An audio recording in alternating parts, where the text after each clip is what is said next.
কত সুন্দর ভাবে আমি এই মঙ্গল ঘটনা সজ্জিত করেছিলাম। দেখতে না দেখতে এই ঘটনা যেন টলে পড়ে গেল। এ তো অমঙ্গলের ছায়া গো। হয়তো তোমার হাত লাগে এই ঘর ঘড়িটা উল্টে গেছে উষা। হ্যাঁ উষা, হ্যাঁ চলো আমাদেরকে যে আবারও যেতে হবে সেই পুনরায় নৃত্য গীত করতে। এই তো অমঙ্গলের ছায়া। তুমি যখন আমার কাঁচা ঘুমিয়ে তুলেছিলে, হ্যাঁ তখন আমি জানো একটি আমি স্বপ্ন পেয়েছিলাম। স্বপ্ন? এমন কি স্বপ্ন উষা? আমার কাছ থেকে তোমাকে যেন কেউ কেড়ে নিচ্ছে। না উষা না, তুমি অমন করে ভয় পেও না। আমার কাছ থেকে তোমাকে কেউ কেড়ে নিতে পারে না উষা। চলো উষা চলো, আমরা পুনরায় যাব ইন্দ্র সভায় নৃত্য গীত করতে। চলো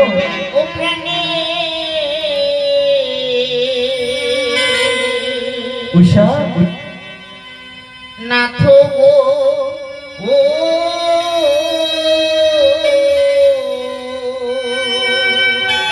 উষা গো, আমি আজি দেখি অমঙ্গলের ছায়া।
এমন কি দেখেছো? আরে শুকনো ডালে বসে কাকা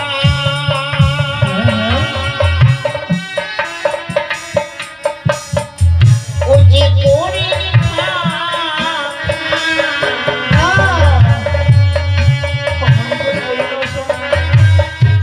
কিচ্ছু হবে না, আমাদের সাথে ভর করে নিয়েছে।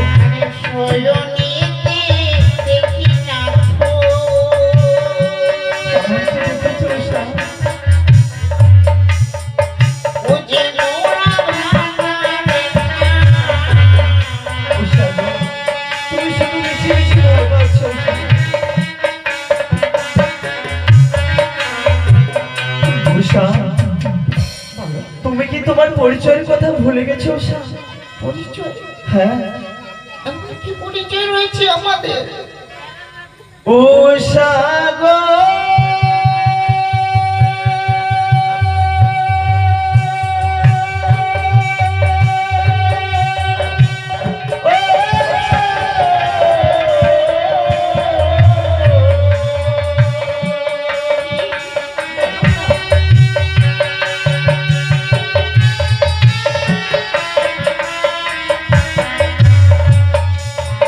তুমি বাণী রাজার কন্যা প্রিয়,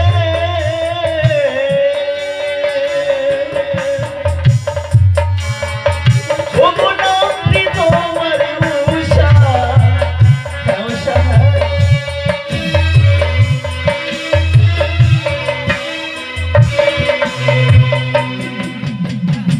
তার সাথে যে আমার অনেক বড় পরিচয় রয়েছে উষা। এমন কি পরিচয় রয়েছে তোমার? এমন কি পরিচয় রয়েছে জানো? উষা গো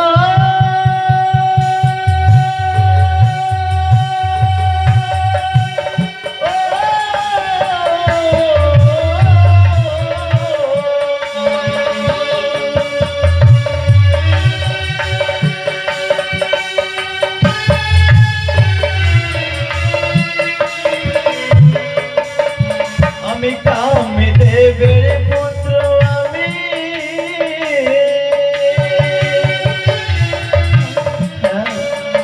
ও গো শ্রীকৃষ্ণের নাতি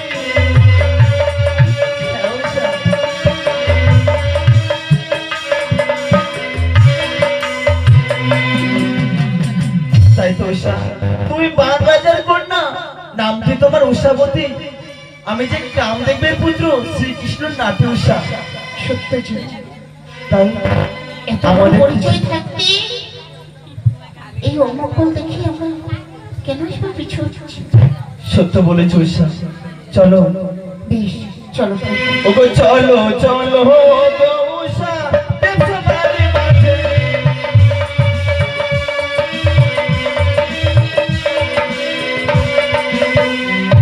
ওগো ধীরে ধীরে চলো উষা দেবসভার মাঝে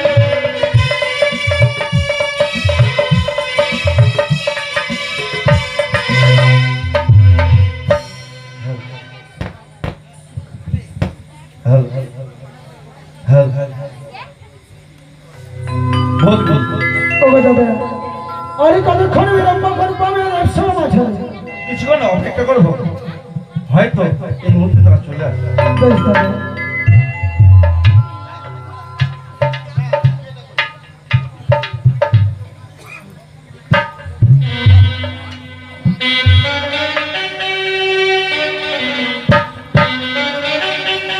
ওগো দাদা বলো বন্ধু এত বিলম্ব হয় কিসের কারণ কিছুক্ষণ অপেক্ষা করো বন্ধু কেননা তাদের হয়তো শরীর ক্লান্ত হবে তাই একটু বিলম্ব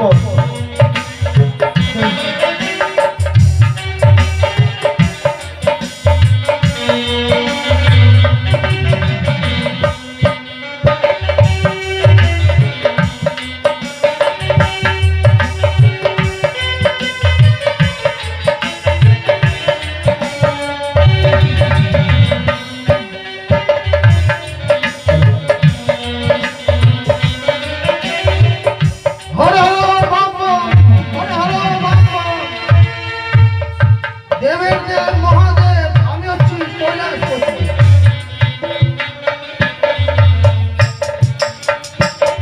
দেবের দেব মহাদেব আসন গ্রহণ করুন।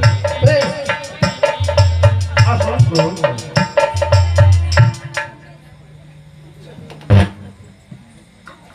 বন্ধু, আর কিছুক্ষণ অপেক্ষা করো তা এই মুহূর্তে চলে আসবে বেশ দাদা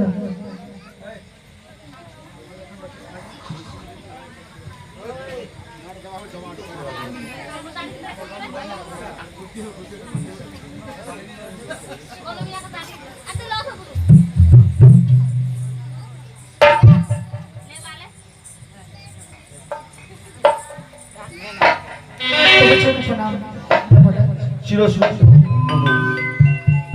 33 কোটি দেবগণ শত কোটি প্রণাম চিরসুখ উষা কিন্তু দেবরা আজ আমাদের কেন আনায়ন করেছে? উষা হয়তো শুনে তোমরা অবাক হয়ে যাবে।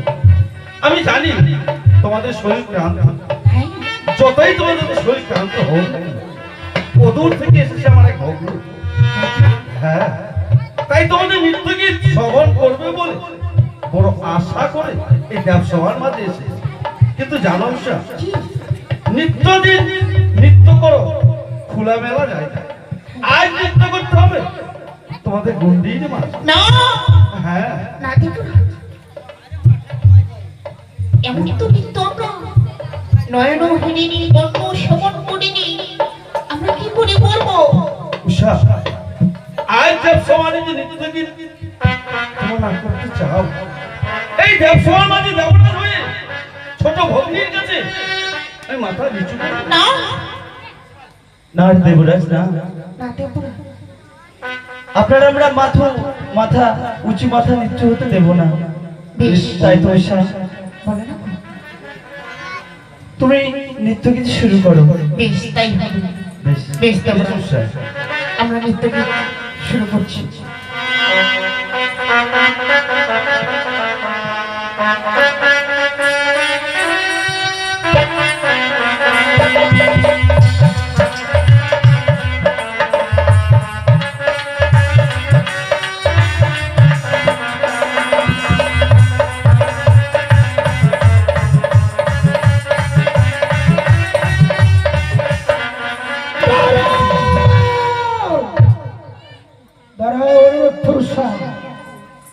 আজ এই ইন্দ্রালয় মাঝারি এইভাবে নৃত্য করলে হবে না।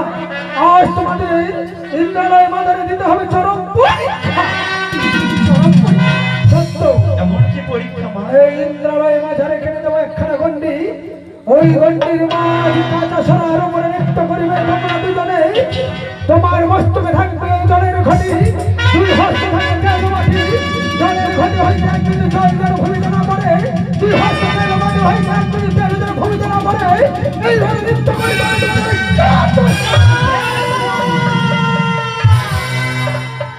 দেবরাজ, উষা, এ কেমন নৃত্য? তা কি? এ তো মনে হচ্ছে জয় পরাজয় নৃত্য। উষা, তোমাদের যতই দুঃখ কষ্ট, তাই তোমাদেরকে একটি জয় হতেই হবে। তাই একবার নৃত্য গীত শুরু করো। বেশ দেবরাজ, তাই হবে। ঈশা গো, তবু তো তুমি তো এমন ভাবে কোনোদিনও নৃত্য গীত করো না ঈশা। সত্যি না জানি আমাদের ভাগ্যে কপালে কি রয়েছে। তবে ঈশা, তবে আমাদের যতই দুষ্ট দুঃখ কষ্ট আসে, তবু আমরা নৃত্য গীত করবো ঈশা। বেশ বেশ। তুমি সুন্দর করে হৃদয়কে তাল দিবে আর আমি সুরের ধ্বনি দেব। বেশ তাই হবে ঈশা, তাই হবে। বেশ ওপর ৩৩ কোটি দেব। যদি কোনো ভুল ত্রুটি হয়ে যায়, নিজের সন্তান বা নিজের ভাই বোন মনে করি আমাদেরকে ক্ষমা করে দেবে।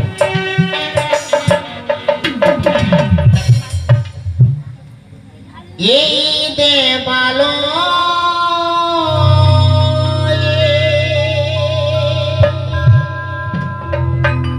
আমরা গে যাবো গা।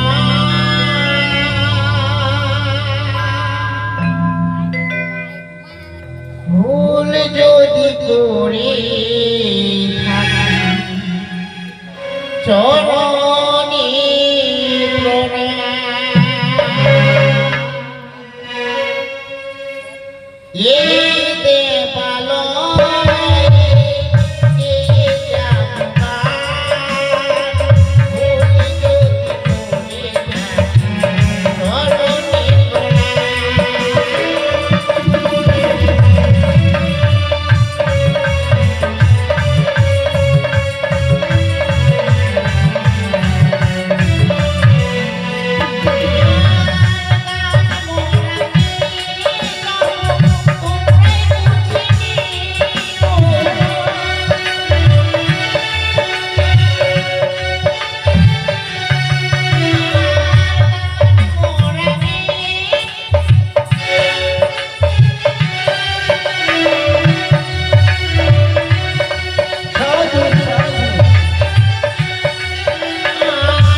তাদেরকে ক্ষমা করে দেওয়া দেশ দেওয়া দেব মহাদেব, তাদেরকে এবারের মতো আমি ক্ষমা করে দিলাম।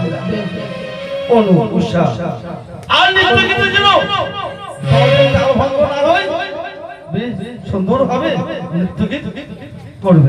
উষা গো, আমাদের এমন কি হয়েছে নৃত্য গীত করতে আমাদের তাল ভঙ্গ হয়ে যাচ্ছে? এবার যেন আমাদের তাল ভঙ্গ না হয় উষা, না হলে দেবরাজ যে আমাদের করবে চরম অভিশাপ। সুন্দরভাবে নৃত্য গীত করব। আরে পঞ্চরসে পঞ্চতলে গাইব মোরা গান।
বড় আশা নিয়ে তোমাদের এই দেশ নৃত্য গীত শ্রবণ করার জন্য ছুটে এসেছিলাম, তাই তো তোমাদের বড় অহংকার হয়েছে, তাই তো এক এক করে তোমরা দ্বিতীয়বার তাল ভঙ্গ করেছো।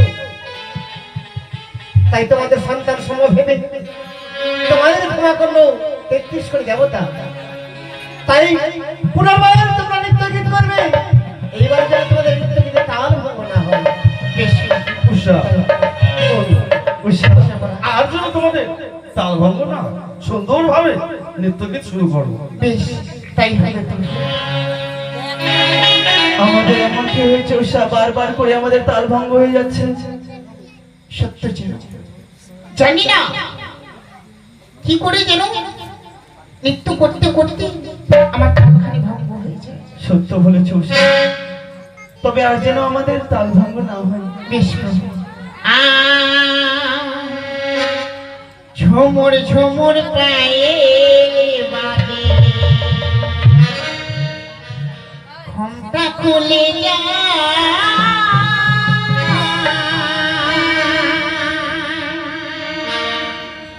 তাই লাগে সাধু ঝুমুর ঝুমুর প্রায়ে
এইভাবে আপনি আমাদেরকে অভিশাপ করতে পারেন না দেবরাজ, অভিশাপ করতে পারেন না।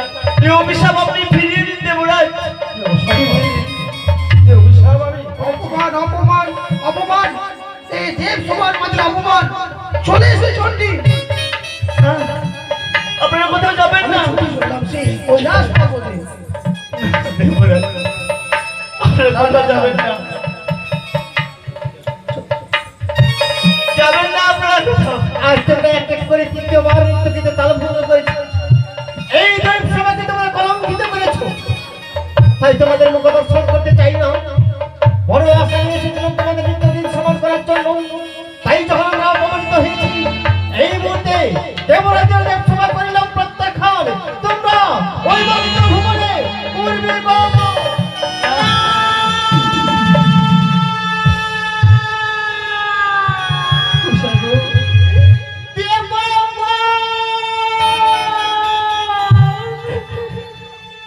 এক এক করে সব 33 কোটি দেবতাগণ যেন চলে গেল আমাদেরকে ছেড়ে। দেবরাজ করেছে আমাদেরকে অভিশাপ, আমরা অভিশাপিত জীবন। হ্যাঁ, তোমাদের ক্ষমা নেই, আমি তোমাদেরকে অভিশাপ করেছি।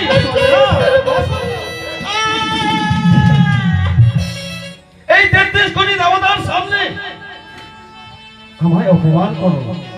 তোমার নৃত্যগীত ভালোভাবেই করবে, তোমরা করলে এই 33 কোটি দেবতার সামনে আমার চরম অপমান।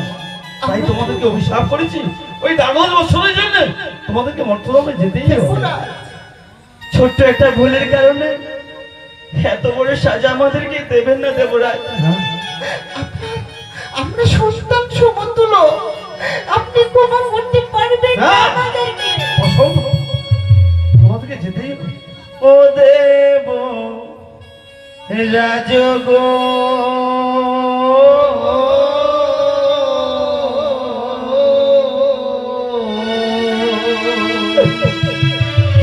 মোরা কেমনে থাকিব মর্ত ধামে।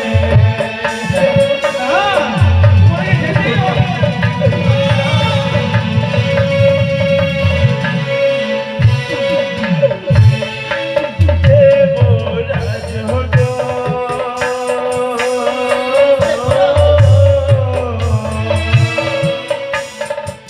মোরা কেমনে থাকিব মর্ত ধামে। আমাদেরকে তোমরা যতই কষ্ট করো, যতই কষ্ট করো, এই তোমাদের ক্ষমা করবে না। আরে মধ্যধামে জগৎ মোরা,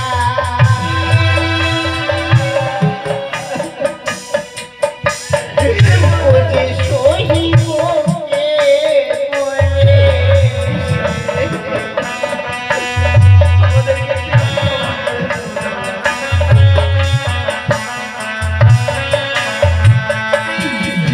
আরে ক্ষমা করো দেবরা,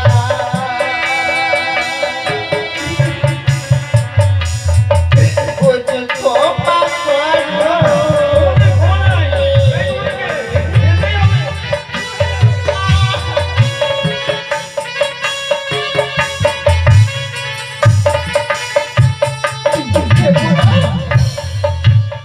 এতই নিষ্ঠুর আপনি, আমরা তো কোনোদিন ভাবতে পারিনি। উষা, আমি ভাবতে পারিনি উষা এই তোমাদের কি অভিশাপ। আমি বুঝতে পারিনি এই 12 বছরের জন্য তোমাদেরকে অভিশাপ করে দিই। তাই উষা, তোমাদেরকে যেতেই হবে। উষা, দেবরাজ যখন আমাদেরকে করেছে অভিশাপ, চলো উষা চলো। এই আমাদের এই দুটি নয়ন যেদিকে যাবে আমরা সেদিকে চলে যাবো উষা, চলো। দাঁড়াও নিরুদ্ধ, আজ হন্তদন্ত হয়ে কোথায় ছুটে চলেছ? মাগো, উষা, যেদিকে দুই নয়ন যাবে আমরা সেখানেই চলে যাব। তবে দাঁড়াও ক্ষণে উষা, এই মুহূর্তে দেবরাজের সঙ্গে আমি কিছু কথোপকথন হই বলো তো। ও গো দাদা, বলো বলো। আজ যখন এই দুটি জীবকে দ্বাদশটি বৎসরের জন্য অভিসম্পাদ করেছেন, তাই তো। অভিসম্পদ জীব তো থাকতে পারে না এই দেব সভা মাঝারে। তাই তো এই দুটি জীবকে মম হস্তে টানিও দাদা। বেশ হোক। আমি কথা দিই, তাই তোমার হস্তে দুটি জীব আমি তুলে দেবো। চলে যাও দাদা। অনু, তোমাদের হস্তক্ষণ আমাকে ভাইয়ে দেয়।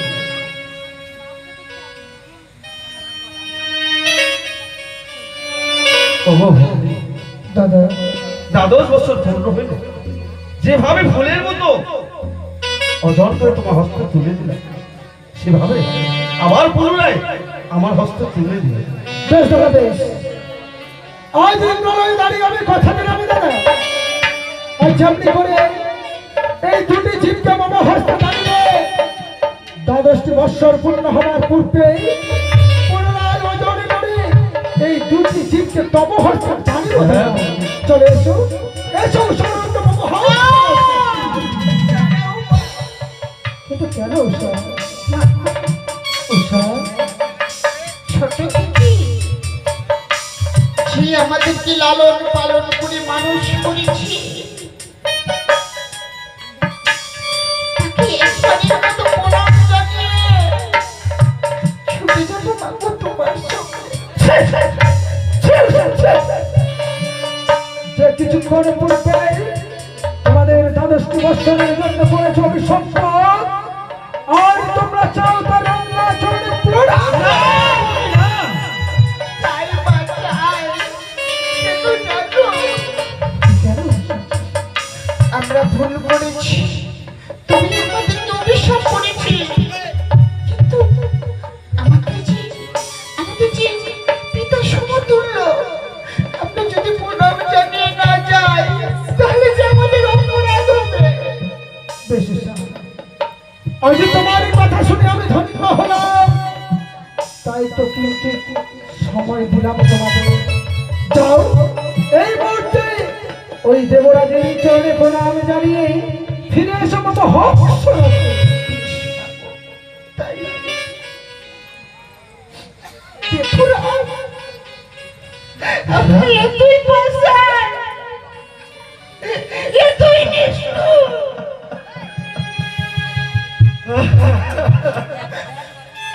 আজ বুঝলাম ত্রিপুরা, এতদিনের ফল আজ আমরা এমন কি পেলাম, পেলাম শুধু পেলাম অভিশাপ।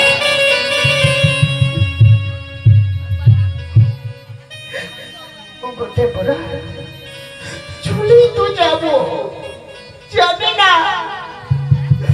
আর যে ফিরে আসতে পারবো কিনা এই সর্বদাপে। কিন্তু ত্রিপুরা, যাওয়ার সময় আমাদের শেষ স্মরণটা আপনি করুন।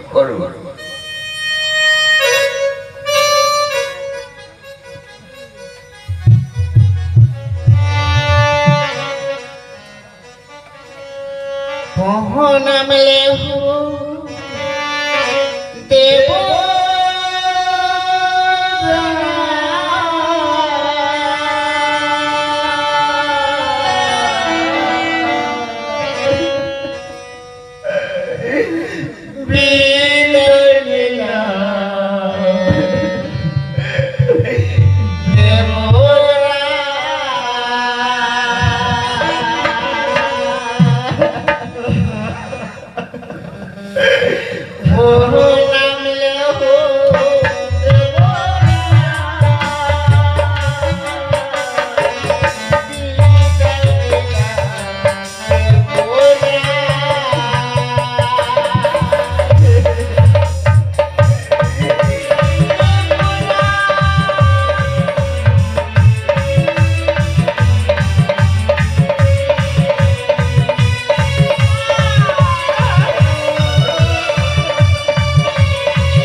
অনিরুদ্ধ উষা, মাগো আজ আমি আমার রথখানে এই স্থানে কেন দাঁড় করেছি জানো? কেন? তুমি যদি না বলো তাহলে আমরা কি করে বুঝতে পারবো? উষা, আজ যে তোমাদের এমনি করে আমি নিয়ে যেতে পারবো না সেই মর্ত থামে। এ কি বলছো? উষা, উষা, তোমাদের যে অভিসম্পদ দেহ, এই অভিসম্পদ দেহ নিয়ে আমি মর্ত থামে নিয়ে যেতে পারবো না তোমাদের। তাই তো তোমাদের এই স্থানে দেহকে পতন করতে হবে। দেহকে পতন করতে হবে। সত্য উষা, তাই তো ওই দেখো সম্মুখে দেখা যায় সরজ নদী। সেই সরজ নদীতে অবগাহন কার্য সমর্পণ করে এসে আমি এই স্থানে জ্বালিয়ে দেবো একটি অগ্নিকুণ্ড। সেই অগ্নিকুণ্ডকে তুমি ঝম্প দিয়ে তোমাদের প্রাণকে বিসর্জন করবে। তাই হবে। চলো প্রভু, সুন্দরভাবে ওই সরজ নদী থেকে সিনাই পবিত্র দেহ নিয়ে আমাদের কি অগ্নিচিতায় ঝম্প দিতে হবে। তবে যাওয়ার পূর্বে একটা কথা বলো উষা। এমন কি কথা? মর্ত থামে যখন আমাদের পুনরায় জন্ম হবে, আমি আবার তোমাকে পুনরায় ফিরে পাবো তো উষা? কিন্তু আমি কি করে বলবো? স্বয়ং রয়েছে মা, মায়ের সঙ্গে আমাদের করতে হবে সব। মাগো, আজ যে বড় আশা করেছো তুমি, তোমরা ইন্দ্রালয়ে যজ্ঞ করে উভয় স্বামী স্ত্রী রূপে ছিলে। আমি কথা দিলাম মর্তধামে জন্মগ্রহণ করার পরে তোমরা স্বামী স্ত্রী রূপে পুনরায় তোমরা দুজন দুজনকে পাবে। বেশ মা, আরেকটা কথা মা, বলো ঈশা। যেমন দেবকুলে রয়েছিলাম, আকাশ বাতাস পশু পাখি সবারই কণ্ঠস্বর আমি বুঝতে পারতাম। মাগো, আমি যেন মধ্যধামে গিয়েও সবার ভাষা বুঝতে পারতাম। বেশ ঈশা, তথা তুমি মর্তধামে গিয়ে সকলের ভাষা তুমি বুঝতে পারবে উষা। এই সময় আমি আশীর্বাদ করি উষা। তবে মা, স্বর্গপুরে আপদে বিপদে আমাকে রক্ষা করে তুই একমাত্র দেবরাজ, কিন্তু মধ্যধামে গিয়ে আমায় কে রক্ষা করবে? কেন উষা? মর্তধামে গিয়ে তুমি যদি কোনো বিপদে পড়ো উষা, একটিবার আমার নাম ধরে, একটিবার আমার নামে স্মরণ করবে তুমি, আমি হুঙ্কার মেয়ে ছুটে গিয়ে তোমার সম্মুখে দর্শন দিয়ে তোমার বিপদ হয়ে যাবে। করব রক্ষা। বেশ, তাই হবে। চলো চলো। চলো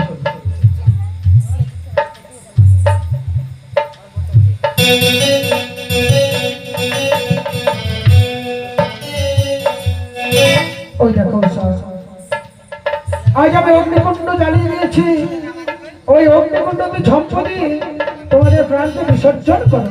বেশ মা, চলো আমরা একসঙ্গে মিলে ওই অগ্নিচিতায় ঝম্প দেবো। চল চল। জয় মমনেশ্বর, জয় মমনেশ্বর, জয় মমনেশ্বর।